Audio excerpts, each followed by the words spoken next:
केंद्रीय मंत्री संजय बंडी ने एक बड़ा बयान दिया। उन्होंने कहा कि मुख्यमंत्री वोटों के लालच में सर पर टोपी पहनकर मुस्लिम समुदाय को लुभाने का प्रयास कर रहे हैं। उन्होंने ये भी कहा कि अगर मुझे टोपी पहनने का दिन आया तो मैं अपना सिर कटवा लूंगा। अपनी हिंदू पहचान पर जोर देते हुए उन्होंने कहा कि वो हिंदू हैं और वो टोपी पहनकर अन्य धर्मों का अपमान नहीं करते हैं। अब ये बयान लगातार सुर्खियों में बना हुआ। सीएम रेवंत रेड्डी ने जो बयान दिया था उसी पर यह निशाना साधा गया है। केंद्रीय मंत्री संजय बंडी का यह बयान, टोपी से मुस्लिम वोट लेने की कोशिश की जा रही है। रेवंत रेड्डी के बयान पर यह निशाना साधा गया। रेवंत रेड्डी ने कहा था कि कांग्रेस है तो मुस्लिम है, और इसी पर प्रतिक्रिया यह मानी जा रही है।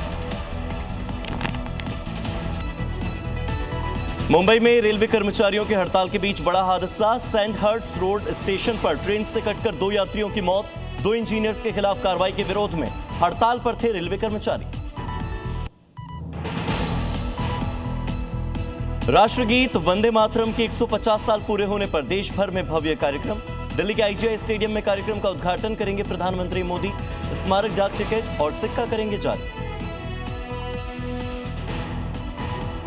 बाबा बागेश्वर की 10 दिन चलने वाली सनातन एकता पद यात्रा की आज से शुरुआत। यात्रा से पहले बाबा बागेश्वर का बयान, कहा हमारे बच्चे इस्लामिक न हो जाएं, इसीलिए पद यात्रा जरूरी है।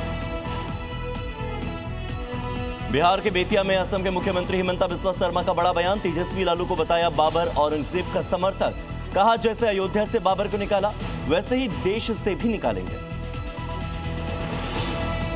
JNU छात्र संघ चुनावों में लहराया लाल परचम। अध्यक्ष समेत 4 सीटों पर लेफ्ट संगठनों का कब्जा। जीत के बाद कैंपस में लगे लाल सलाम के नारे। कटिहार में कांग्रेस की सभा में जमकर बवाल। इमरान प्रतापगढ़ी के न आने पर भड़क गए लोग, एक दूसरे पर फेंकी कुर्सियां। मंच पर लोगों ने की तोड़फोड़। गुस्साए लोगों ने फाड़ दिए पोस्टर। भोपाल के बैरागढ़ में 2 समुदायों के बीच में विवाद के बाद पथराव। डर की वजह से हिंदू परिवारों ने खाली किए घर।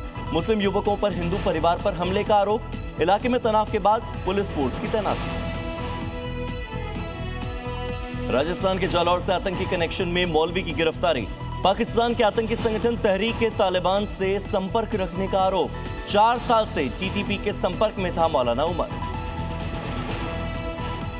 फिलीपींस में कल मेगी तूफान की वजह से अब तक 140 लोगों की मौत, 127 से ज्यादा लापता। तूफान के बाद देश में इमरजेंसी के हालात। एक और तूफान फंग वोंग की भी आहत। सट्टेबाजी और मनी लॉन्ड्रिंग केस में ईडी की बड़ी कार्रवाई। पूर्व क्रिकेटर शिखर धवन और सुरेश रैना की 11 करोड़ से ज्यादा की संपत्ति कुर्क। सट्टेबाजी की कमाई प्रॉपर्टी में इन्वेस्ट करने का आरोप। किसको अच्छा कर्म माने और किसको बुरा कर्म माने। धर्म किसके लिए है, अगर ये पकड़ लिया तो धर्म क्या है ये अपने आप साफ हो जाएगा। क्या आप भी सहमत हैं कि कर्म ही धर्म है?